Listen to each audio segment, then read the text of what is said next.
Alhamdulillah. Alhamdulillahirabbil alamin. Jamaah Islam itu indah yang dirahmati Allah yang baru bergabung kita ingatkan lagi. Hari ini kita sedang membahas tentang tema yang luar biasa. Temanya adalah jangan asal sumpah kalau nggak mau hidup sengsara. Jadi kalau misalnya main sumpah-sumpahan mulu gitu ya, nanti hidupnya nauzubillah jadi sengsara nih. Makanya hari ini kita belajar sama-sama supaya kita menghindari hal tersebut. Nah sekarang saya punya sebuah artikel nih ya. Tentang sumpah pocong yang seringkali dilakukan oleh masyarakat. Nah ini ada gambar di belakang nih. Ketika Pak Sutri ini lakukan sumpah pocong untuk buktikan mereka tak bohong. Jadi kenapa harus melakukan sumpah pocong gitu loh. Membuktikan kalau dia cuma nggak bohong, ini kan cuma simpel gitu ya kan. Nah mungkin nih ya buat Ustadz Syam nih. Nih, apakah sumpah yang sering digunakan ini diperbolehkan atau mungkin ada kisah zaman dulunya sebelumnya itu sampai ada orang melakukan ini ada sumpah pocong ini. Ini saya baru dengar tradisi ini kayaknya dari mana sih sebenarnya asalnya kalau boleh tahu gitu loh. Mohon izin penjelasan. Bismillahirrahmanirrahim. Tabi guruku Ustaz Maulana Abi Maki, Masya Allah, Mas Fadli yang dimuliakan Allah Subhanahu Wa Taala serta seluruh alim ulama yang sedang menyaksikan Islam itu indah tanpa bermaksud menggurui ataupun mengajari. Yang jelas ini bukanlah tradisi daripada baginda Nabi Sallallahu Alaihi Wasallam. Namun kembali lagi bahwasanya dalam bersumpah itu kita bisa nambahin efek psikologi.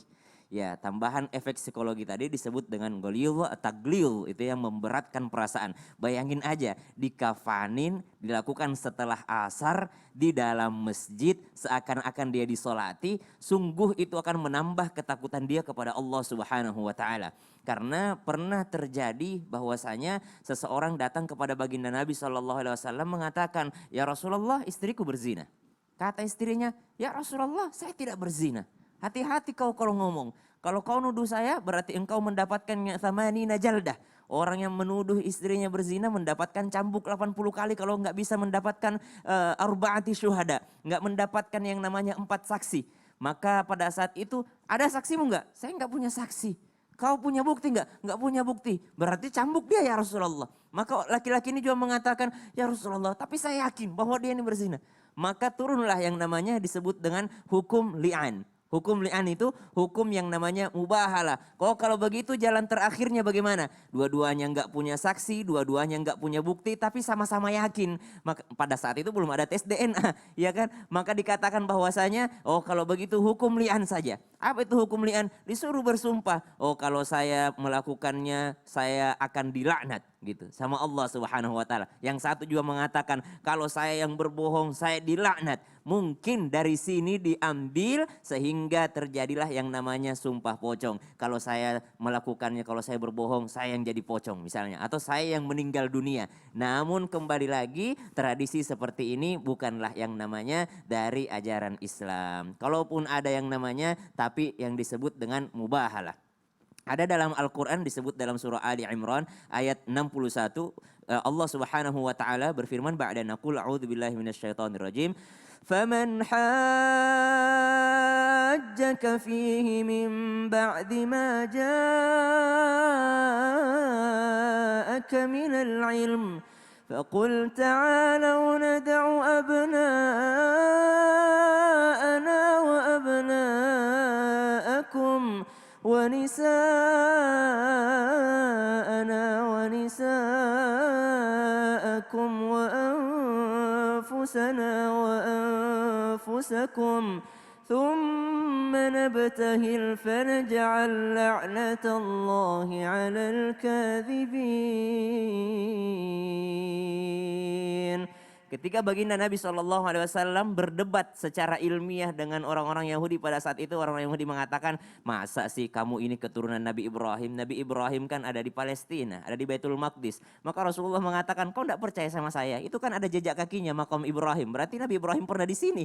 Maka orang Yahudi itu mengatakan, iya ya kalah nih kita debatnya. Kalau begitu bersumpah aja kita.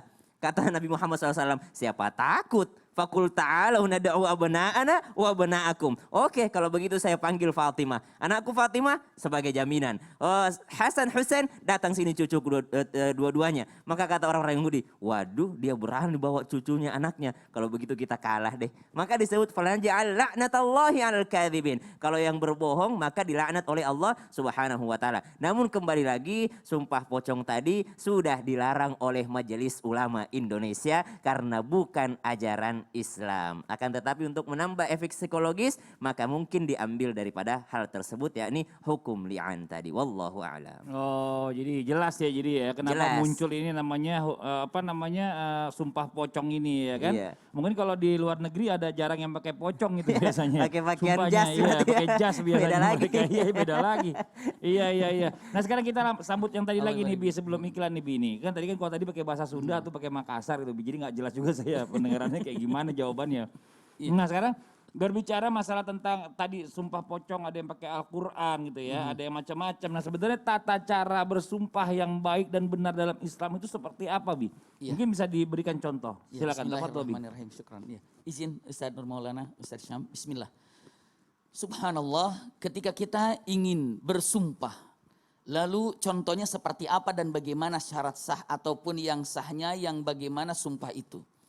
Pertama, usikum wa iyaya nafsi bitaqwallah, itu adalah yang pastinya ada orang yang mau sumpah. Ya, bisa ada yang bersumpah, ya berarti ada orang yang mau bersumpah. Itu yang pertama. Ya, bagaimana sumpah kalau nggak ada orang yang mau bersumpah? Betul. Iya, yang kedua, sumpah ini dengan menyebutkan nama Allah. Maka dikatakan kalau nazar lillah, kalau yang namanya sumpah billah. Nazar itu lillah. Tapi kalau yang namanya sumpah atau yamin itu dikatakan billah. Maka kata-katanya bisa dengan waw, bisa mengatakan dengan ta, bisa mengatakan bi. Kata-kata wallahi, billahi, tallahi, silahkan. Seperti itu. Namun harus hi, jangan hu, wallahu, jangan begitu. Kenapa? Kalau wallahi itu sumpah dengan atas nama Allah. Tapi kalau wallahu artinya itu adalah dengan atau dan Allah. Jadi kalau misalnya jangan dibohongin sama orang-orang yang ahli dalam nahu saraf atau nahu. Kamu mencuri uang? Enggak Pak, saya enggak mencuri uang. Sumpah wallahu saya enggak nyuri, gitu kan? Tiba-tiba dibuka tasnya ada duitnya. Kamu sumpah tadi?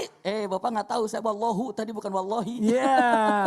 Jadi harus majrur ya, harus wallahi ya, billahi, tallahi itu kata-kata digunakan sumpah. Lalu yang ketiganya harus apa? Harus ada yang disumpahinya. Maka dikatakan kalau Ustadz Nur Maulana tadi jazakumullah khair mengatakan harus ada dipinta apa? Yang disumpahkannya itu apa? Maka dikatakan yang benarnya sumpah munaqidah. Artinya apa? Demi Allah apa? Saya tidak mengambilnya. Demi Allah saya tidak mendatanginya. Demi Allah karena untuk katanya takkid. Demi Allah saya tidak melihatnya. Maka kata-kata ini digunakan saat bersumpah. Dan punten kalimatnya kalau yang main-main bagaimana? Maksud main-main kebiasaan. Ya, seperti betul. Punten bahasanya, kami di Mamlakah sana cukup lama ya. Jadi kalau orang sana ketika saya tanyakan, makan dulu dong. Dia bilang, kalau kita sudah gitu kan. Mereka bilang, wallahi khalas, demi Allah sudah. Kata-kata demi Allah. Iya. Kalau saya katakan, bagaimana kabarmu? Dia bilang, wallahi tayyib, demi Allah baik. Nah kalau saya pernah tanya, ini bagaimana? Ternyata Syekh Shalih bin Utsaimin mengatakan, kalimatnya, la yu'akhidukumullahu billaghwi fi aimanikum. Itu adalah lagu. Lagu itu artinya adalah tidak berniat untuk bersumpah. Jadi mengatakan, oh ini tidak. Lalu ada lagi dengan mengatakan yaminul ikram. Yaminul ikram itu untuk penghormatan. Misalnya silakan makan. Enggak, saya enggak mau makan. Wallahi makan. Perintah. Kenapa? Karena itu untuk menegaskan kemuliaan bahwa kami ingin sekali engkau memakan. Jadi yang mengatakan tadi dengan mengatakan kalimatnya tabarruk. Bagaimana kabarmu? Wallahi tayyib. Dengan mengatakan demi Allah, Allah berikan kenikmatan saya dengan cara baik. Lalu mengatakan kalimat wallahi kul, ayo cepat kamu makan, itu ikram. Lalu ada lagi dengan mengatakan punten yang disebut dengan yang sering para ulama mengatakan yamin tapi yaminus sabab. Ada tetangga tempatnya itu nggak baik. Tempat punten ya, rumah itu misalnya tempat yang tidak baik. Apakah itu tempat mungkin narkoba, naudzubillah, atau tempat yang tidak bagus, maka kepada istrinya bilang gini, "Mah, demi Allah jangan datang ke sana. Kalau mama datang ke sana, demi Allah kita cerai misalnya, naudzubillah." Contohnya. Ternyata ditangkap polisi, orang-orang di situ akhirnya dikontrak dengan orang yang soleh, jadi baik. Nah istrinya datang ke rumah itu untuk berkunjung, sudah tidak berlaku lagi sumpahnya tadi. Kenapa? Karena sudah berubah sababnya. Itu dia. Lalu ada yang namanya sumpah munakid tadi yang disampaikan Ustaz Nur Maulana, itu ada jazakumullah khair. Ini ada luar biasa yang dipinta ya dan diikatkan. Lalu yang kelima ada yaminul ghamus, yakni sumpah palsu, yang ini yang tidak boleh. Jadi syarat sumpah tadi 3 yang disampaikannya. Ada orang yang mau sumpah. Betul. Terus Kata-kata yang diucapkannya Ya. wallahi, tallahi, billahi. Billahi, Ya. ya betul. Lalu yang ketiganya ada yang diikat dengan sumpah Ada tadi. yang diikat dengan sumpahnya. Sementara tadi digambarkan ada 5 macam sumpah yang ada. Masya Yang Allah. satu itu adalah ghamus, yang terakhir yang satunya lagi itu ada munakid yang disampaikan. Jazakumullah Yang khairan tiganya tidak katsiran. benar. Allah Terima kasih banyak nih Abi nih. Jadi kita jelas ya. Jadi kalau misalnya ya nanti kita coba bahas lagi lebih lanjut ya. Tentang bahaya-bahayanya apa sih kalau orang sembarangan-sembarangan sumpah. Tapi sebelumnya ya sama-sama buat jamaah yang di rumah nih yang udah mengirimkan pertanyaan. Yang pengen pertanyaannya dijawab udah gak sabar pastinya. Kalau gitu langsung aja kita masuk ke segmen Tanya Dong Ustadz. Kami semua tanya dong Ustadz. Masya Allah, tabarakallah. Enak ya? Enak handphone baru Ustaz, ya? ya Masya Allah. Enak Ustaz, tapi kita yang namanya mau nyampein dulu sama jamaah. Karena banyak sekali pertanyaan yang masuk Ustaz. Oh, Masya Tapi kita Allah. pilih, mudah-mudahan yang kita pilih ini insya Allah mudah-mudahan mewakili pertanyaan yang Wah, lainnya. gitu. Mohon maaf sih kalau misalnya bukan pertanyaan dijawab, tapi tidak mengecewakan. Mudah-mudahan nanti di episode yang lain bisa dijawab pertanyaannya. Dan bisa Ustaz. jadi pertanyaannya yang Sama. dibacakan. Oke siap. Oke siap-siap. Amin, amin. Insya Allah bismillahirrahmanirrahim. Yang pertama Ustadz dari Instagram @aulia_rahmawati015. Hashtag tanya dong Ustadz. Assalamualaikum Ustadz. Gimana caranya meredakan amarah agar tidak tersumpah kepada orang lain? Ya. Bismillahirrahmanirrahim. Terima kasih banyak yang sudah mengirimkan pertanyaan. Berarti ada tingkat kepedulian, perhatian dengan acara Islam Tinda. Makasih banyak sudah menonton Islam Tinda. Nah ini, buat agar supaya meredam amarah, supaya tidak kena sumpah. Kadang-kala orang tua marah sama anaknya, lalu dia sumpah anaknya dan sebagainya. Ini hati-hati. Yang pertama supaya tidak artinya meredam amarah adalah sadari efeknya. Apa efeknya dari kata-kata yang keluar? Kullu kalam ad-doa, setiap ucapan adalah doa. Bisa jadi itu adalah doa. Apalagi rasakan kemarahan tersebut tapi jangan lampiaskan. Dirasakan aja. Marah itu wajar karena reaksi tubuh, bentuk pertahanan. Tapi tidak untuk dilampiaskan. Kemudian perhatikan kondisi tubuh. Rata-rata amarah itu yang dirugikan diri kita sendiri. Memukul barang lah, menendang apalah sehingga kita sendiri yang merugi. Maka kalau marah posisi tubuh yang dirubah.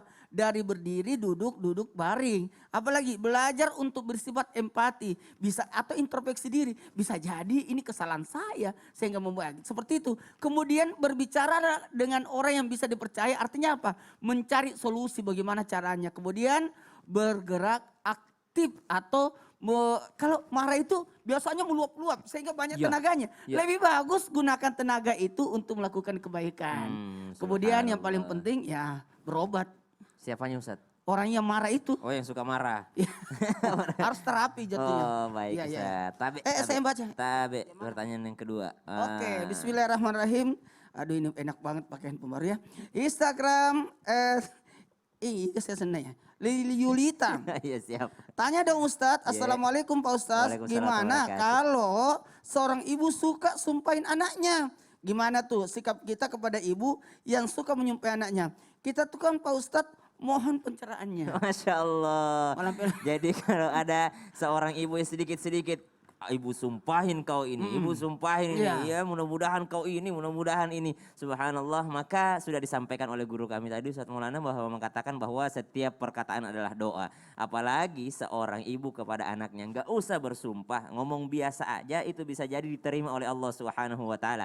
Apatah lagi sampai menyumpahi anaknya. Maka sering gitu masyhur kita dengar kisah daripada Imam Besar Masjidil Haram, Abdurrahman As-Sudais, Syekh mengatakan bahwa saya ini jadi imam karena pernah disumpahin oleh ibu saya. Mudah-mudahan kau jadi seorang imam besar di Masjidil Haram. Maka subhanallah, maka berhati-hatilah dalam bersumpah. Kita sebagai anak gimana ngadepin ibu? Kita yang mengingatkan ibu kita. Karena ibu kita adalah manusia biasa yang tidak luput daripada khilaf dan salah. Tapi cara ngingetinnya harus bagus. Bukan malah menambah inginnya ibu untuk bersumpah.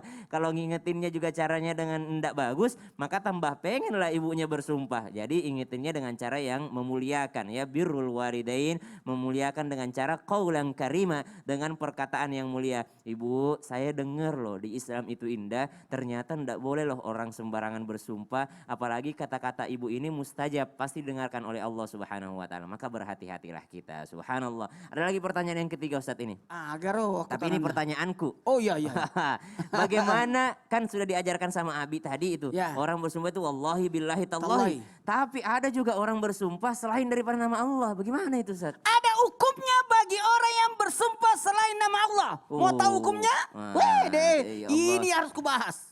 Tapi Penting. dia kena waktu Cina pi. Oh, ndak Nanti cukup akan waktu. kita bahas setelah yang satu ini. Baiklah, kalau begitu jangan kemana-mana. Tetap di Islam itu indah. Jamaah, Jamaah, oh jamaah. Alhamdulillah. Apalagi bersumpah.